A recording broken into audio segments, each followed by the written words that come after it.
Hey everybody, I wanted to quickly offer the reflection that I shared on Sunday at the annual gathering of Alongsiders. I know some of you weren't there, some of you obviously were, but I thought I would get this out just so that if you were here, you can hear it again. But if you weren't here, I want to make sure you understand the formation focus for 2026 for Alongsiders. Every year, we try to set some intention towards our spiritual formation and for us to collectively wrestle with it, to lean into it, and to be nurtured by it.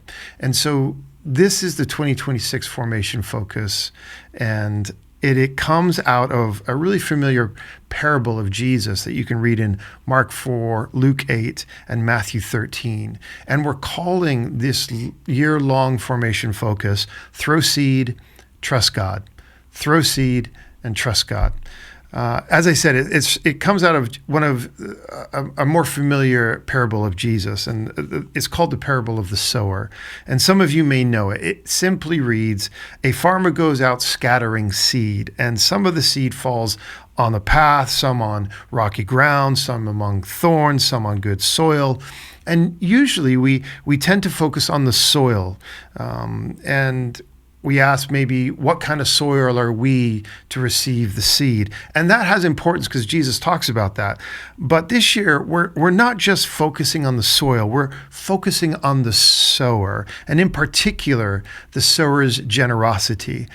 The farmer throws seed everywhere, and the seed hits on hard ground, stony ground, shallow ground. And the farmer doesn't audit the soil first. They don't calculate their return on the investment. They don't hold back seed waiting for quote unquote better conditions. They just scatter the seed freely and generously.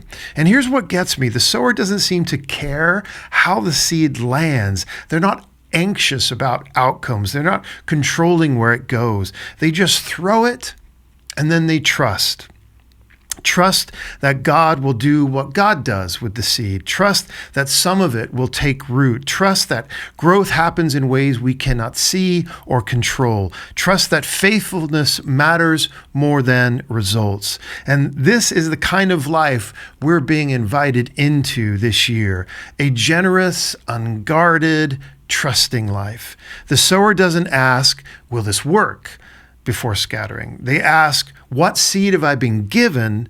And then they throw it.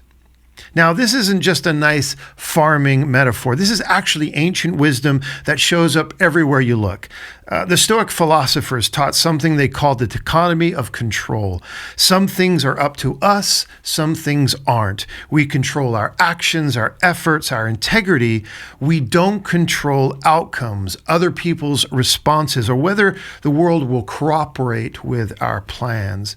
The desert fathers and mothers, those early Christian contemplatives who went into the wilderness to pray, they knew about what they called acedia, that they called it the noontime demons, acedia of exhaustion and doubt that would whisper to them, nothing you're doing matters. Just quit what you're doing. It's not working.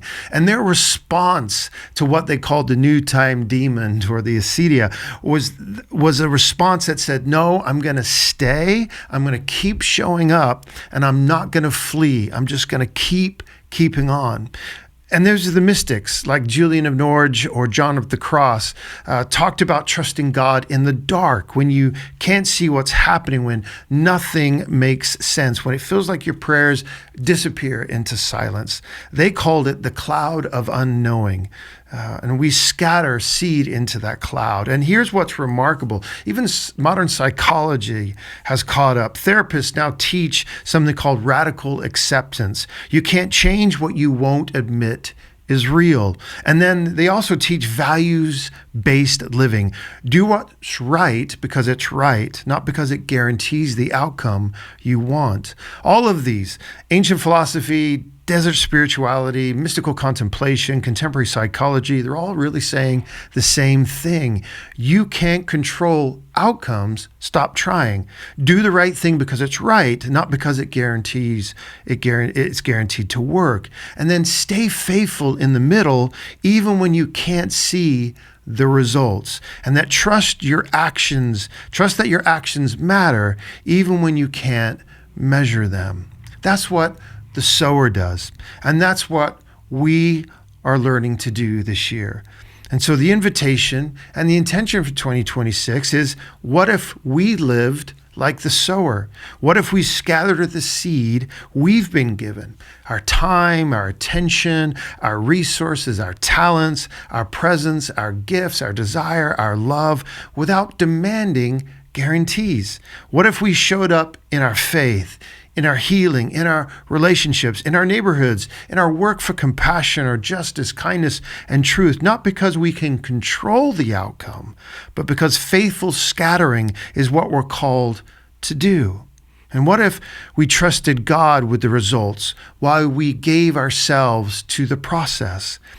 So this year, we're going to explore what it means to throw seed in every dimension of our life, in our spiritual formation. What practices help us become people who give freely? In our relationships, how do we love generously without keeping score?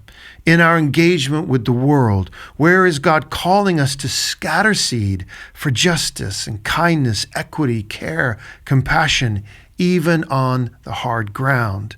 And in our wellness and healing, how do we tend to ourselves so we can keep scattering without burning out or losing ourselves? So over the next 12 months, we'll follow the rhythm of planting and growing and harvesting and returning to the soil. We'll talk about the heart of the sower, about the ground beneath our feet, about waiting in darkness, about celebrating first growth. We'll explore what it means to tend without controlling and to endure when growth gets hard, and to share the harvest we've received and to let go when seasons end. We'll ask hard questions about justice, about self-care, about relationships, about the way of Jesus, and about trust. And through it all, we'll keep coming back to throw seed, trust God. Throw seed and trust God. Because that's what the sower does. And that's what we're learning to do. So what seed has God given you to scatter? What seed has God given you to scatter? Not what you wish you had, not what someone else has, what's actually in your hand, in your life, in your heart.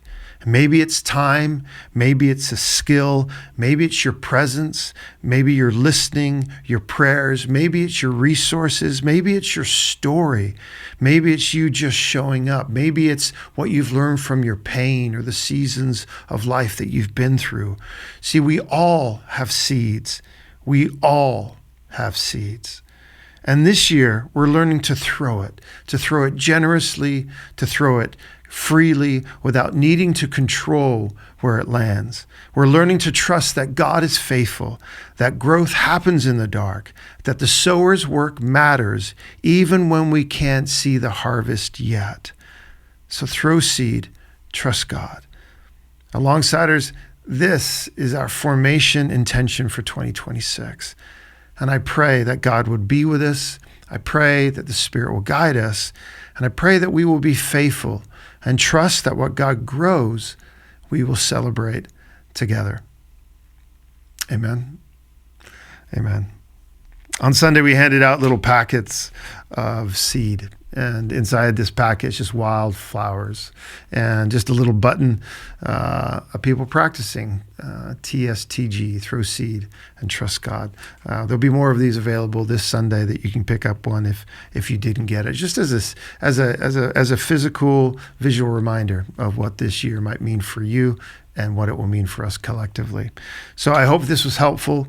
I'd love to hear from you if you have any comments or questions about anything that I've shared and about our formation focus for the year. And again, I'm really hoping that God really does deep things in us all and that we walk away this year different from 2025. So I love you. I'll see you soon. And I'm looking forward to throwing seed and trusting God with you. Bye-bye.